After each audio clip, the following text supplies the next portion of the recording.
dun, dun, dun, dun. Dun, dun, dun, dun, dun, dun, dun, dun. You ready to talk about some T for trauma. T-Rex. T for Trauma Rex. Trauma Rex. Stanford Outdoor Supply b.o.s.s, which is Bug Out Supplements Trauma Kit. And this is all new from them. And we got this and we wanted to give you a little show and tell. Well, let's show and tell. And of course I need somebody in the medical field that has some sort of idea what's going on inside this bag. Yes, when it comes to trauma. Trauma. Oh, I'm like, it's not my favorite tourniquet. Well, it is wider though. It's wider, but I mean, rubber. I guess I'm old school. Some of these newer tourniquets that they come out with, I'm just like, meh. I mean, it'll do the trick. It'll get it nice and tight. But if you have people that, you know, have a little bit more flab than muscle, this will definitely pinch down more into their skin. And you're going to have a heck of a time trying to get it out. Which 90% of the time, who do you deal with? Yeah, especially in the South, I will say. It's somebody with the meat on their bones. There's a lot of them, so I would go wider for my tourniquet. This is the thinnest, narrowest recommendation, and I don't like doing that. I like it just imagine being the guy or gal that has to cut that off. Yeah, it makes because it kind of hard. Stuck. It's stuck and won't come loose. So tourniquet, I don't care for that. All right, let's see. Let's get better here. Stanford. Let's just dump it out. Dump it out. Okay. So we got your tape, which is, you know, good for taping stuff together, especially, you know, your non-woven sponges, of course, sterile, and sterile gauze pads. So, you know, you need something to tape it onto your flesh. So there you go. And these ones, if you kind of look through it, you can see these ones are kind of more on for the outskirts. I wouldn't go shoving this inside a wound because when you pull it out, you're going to end up pulling out some more muscle and tissue.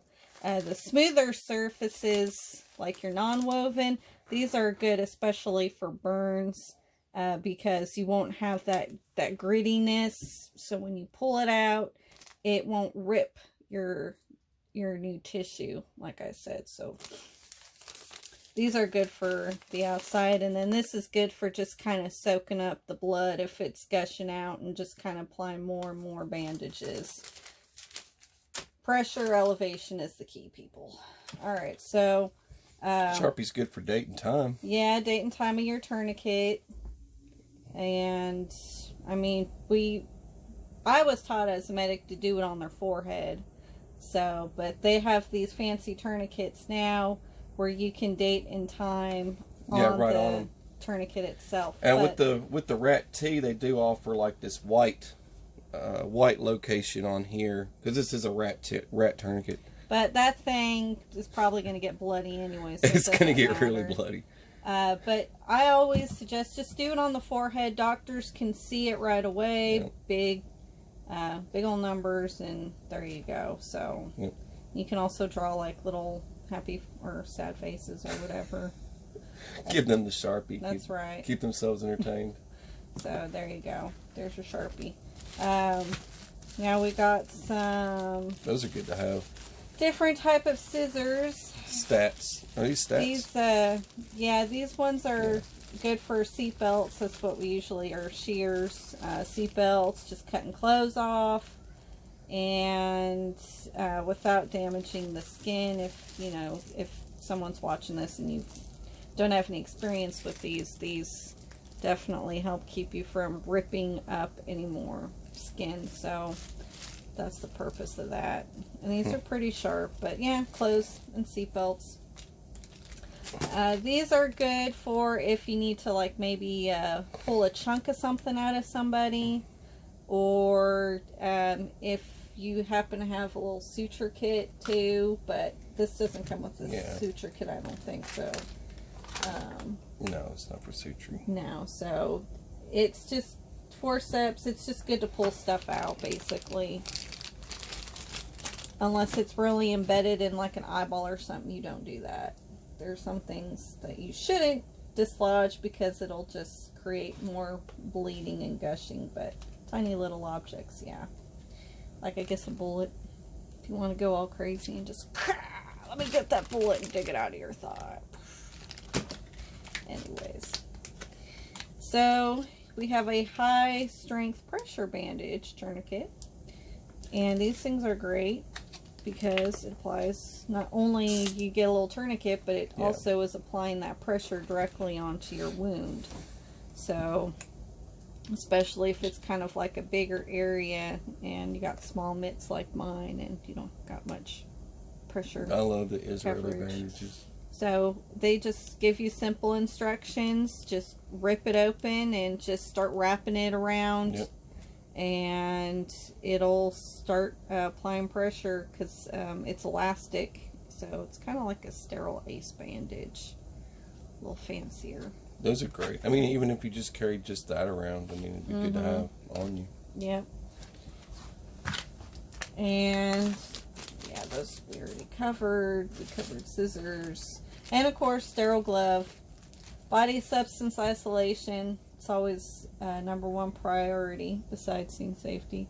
You don't want to get somebody's sticky ickies on you. So it's always good to protect your hands. And it also protects them from you. Whatever you might have on your hands too at the moment.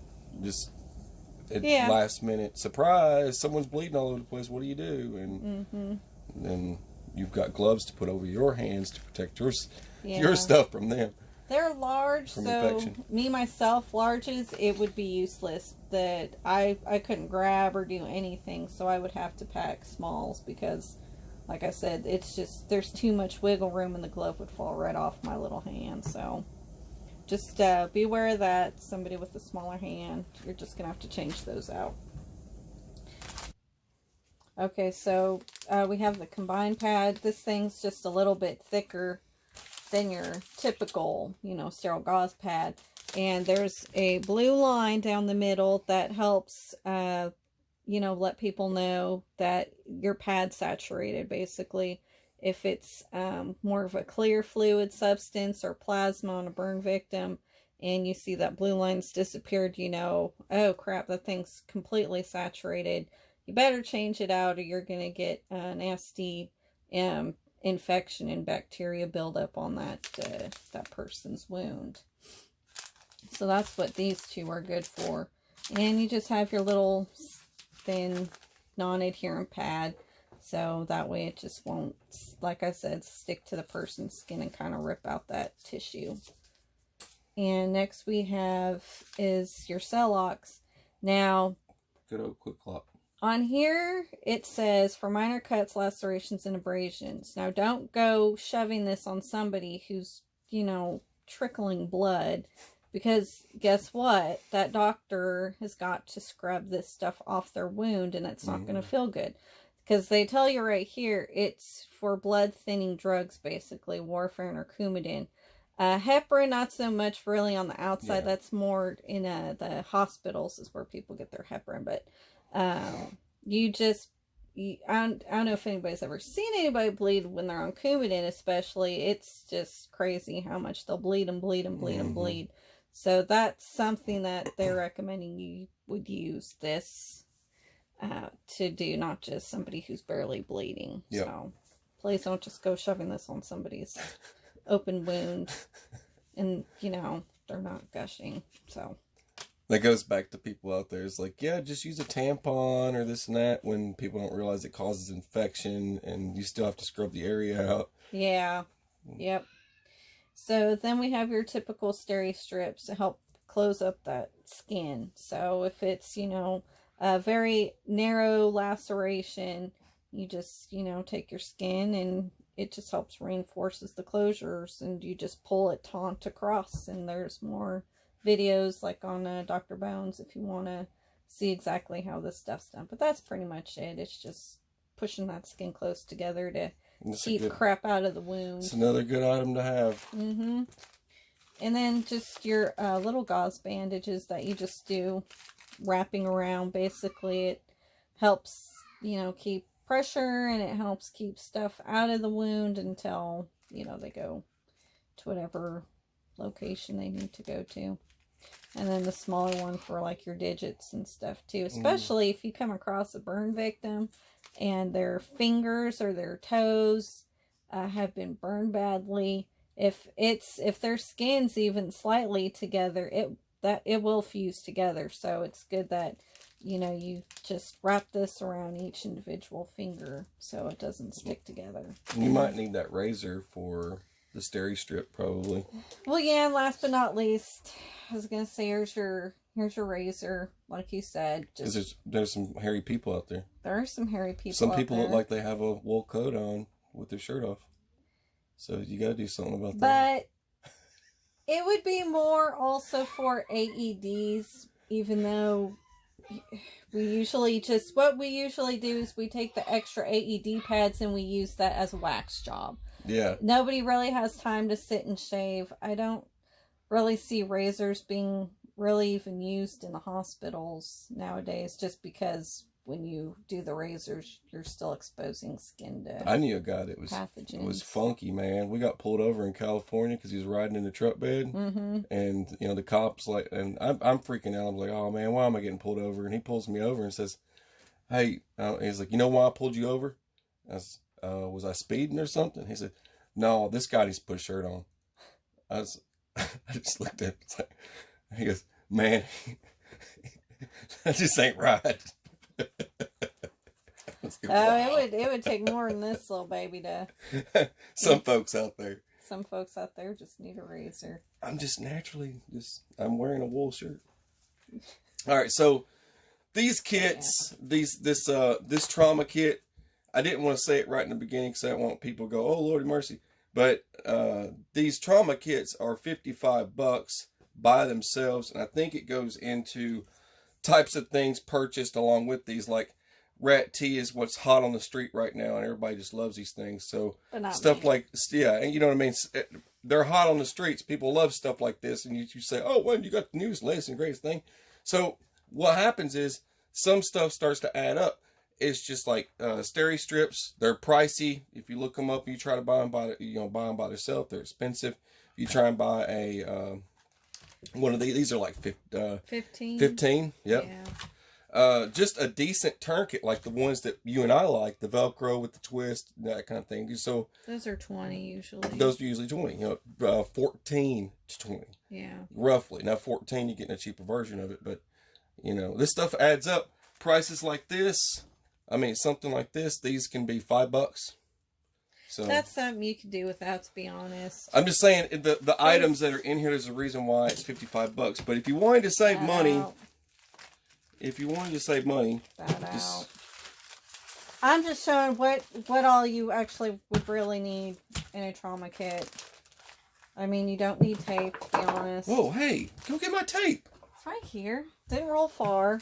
Still tape. Just some pads, and then you would wrap this around your pads. So, I mean, if you want bare minimum stuff, maybe one of those. But here's the thing. Here's the difference between you and me is we don't work for them. No. So we're giving an honest opinion. Yes. Of what we think. But anyways, if you wanted to save money, you buy bare 3. Minimum. If you want, that's for that. But if you wanted to save money and you still like this kit and you still want it, then you would pay $119 and you would get all 3 kits, which would be first aid, trauma, and mobility. So that's the deal that they have, and I figured I would just share that for those out there that are interested. Okay, so that's pretty much the trauma kit in a nutshell. It's not bad. It's, you know, a pretty decent kit. Like I said, if you want it condensed, you can do it cheaper.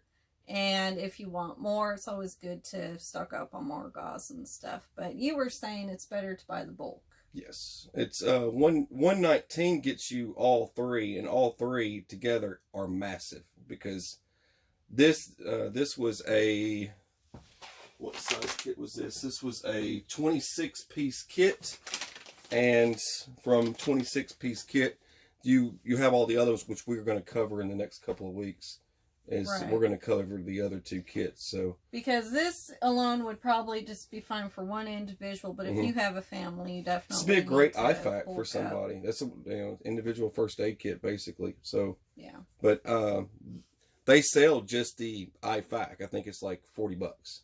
So just the IFAC from them is like 44 or something like that. I can't remember. $44, I think. But then they've got the mobility. I think it's like 35 or something. I can't remember. But we'll get to all that stuff eventually. I don't want to rush things. But this was trauma for today. Trauma. All right. You're watching SOS. I'm Sippy Cup. Have a beautiful, fabulous, trauma-free, glorious NBA. day. Take care.